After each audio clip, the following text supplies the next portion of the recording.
Сайн байцгаана уу? Slow Corner байна. Энэ бол миний анхны видео бөгөөд та бүхэнтэйгээ шинэ зүйлс хуваалцах гэж байна. Манай сүгийг дагаж дэмжиж байгаарай. Цаашдаа сонирхолтой мэдээллийг оруулж байх болно шүү. Ингээд мэдээлэлдээ орцгоё. Санжуу Бахгад Энэтхгийн Накпур хотын эгэл тариачин амьдрал нь бусдын адил энгийн байсан.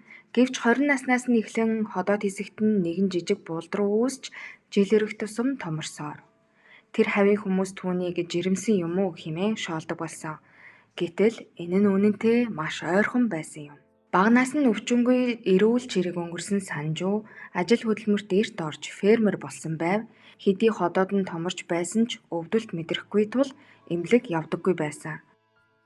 Харин 1999 онд 36 настайдаа Санжуу амьсгал нь боогдож ухаан алдан яаралтай Мумбай хотын эмнэлэгт хүргэгдсэн юм. Хүлээн авсан эмч доктор Ааж амяахта түүний эзэнд асар том хавдар байгаа гэж үзжээ. Ингээд түүнд хагалгаа хийсэн. Хагалгааны үеэр эмч нарын олсон зүйл бол хавдар байгаагүй.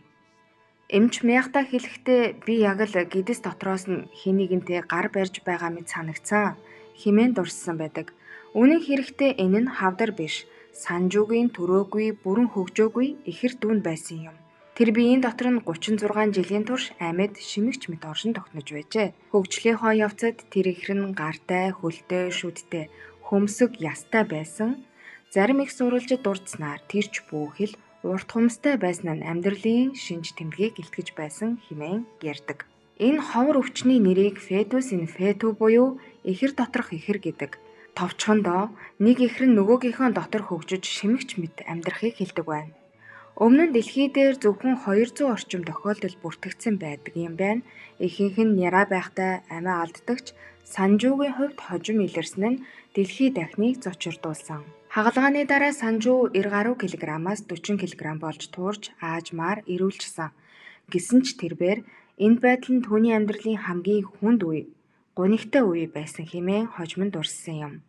Одоо тэр эрүүл амар тайван амьдардаг. Хүмүүс түүнийг насан туршдаа жирэмсэн мэт гэдэг байжээ. Тэр үед тэд огтхон ч мэдээгүй энэ үг нь бараг үнэн байсан гэдгийг. Хүмүүс бидний нүдээр харагдахгүй зүйлийг үнэн гэж боддоггүй. Гэтэл зарим нууц зөвхөн дотор чинь амьдарч байдаг. Та энэ түүхээс юу мэдэрсэн бэ? Доор комент хэсэгт сэтгэлээ үлдээж бидэнтэй санал бодлоо хуваалцаарай. Бичлэг таалагдсан бол манай сувгийг заавал дагаарай. Лайк дараад subscribe давчийг дарж шинэ видео гарах бүрт мэдэгдэл хүлээн аваарай. Танд баярлалаа. Дараагийн бичлэгээр уулзтлаа. Түр баяртай.